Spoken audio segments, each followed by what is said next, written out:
अदालतें कई मरतबा इमरान खान साहब को वीडियो लिंक पर पेश करने के लिए कह चुकी हैं। बहुत दफा कहा अदालतों ने कि लाओ इमरान खान को वीडियो लिंक पे पेश करो। आज तक कभी ये बहाना, कभी वो बहाना, कभी नेट नहीं आ रहा, कभी लिंक डाउन हो गया, कभी इमरान खान साहब का वहां पे ये प्रॉब्लम है, वो प्रॉब्लम है।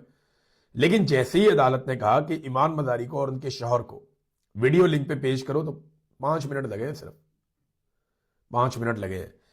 जज मजूका साहब ने जितने भी किसी मुलजिम को हक मुयसर होते हैं वो सारे छीन लिए।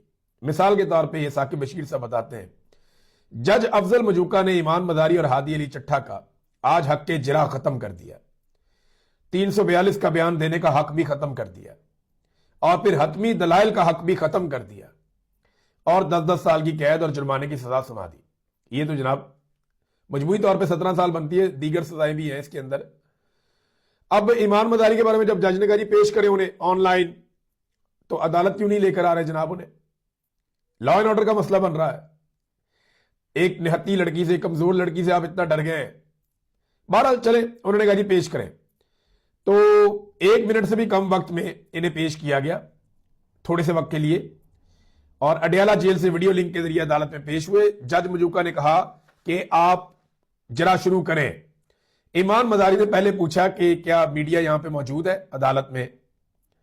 फिर कहा हम पे तशद्दुद किया जा रहा है, हमें पानी और खाना नहीं दिया जा रहा, तुम अपनी नौकरी कर रहे हो। ये जज को कहा तुम्हारी वजह से ये सारा कुछ हो रहा है, हम अदालती कार्रवाई का बाइकआउट करते हैं। ईमान मजारी पहले उठकर चली गई, फिर हादी अली चट्ठा कुछ कहना चाहते थे, फिर वो भी उठकर चले गए। वीडियो लिंक बंद हो गया। जज साहब ने अपने अमले को कहा ये क्लिप काट कर मुझे भेज दें और फैसले का इंतजार करें, फैसला देता हूं।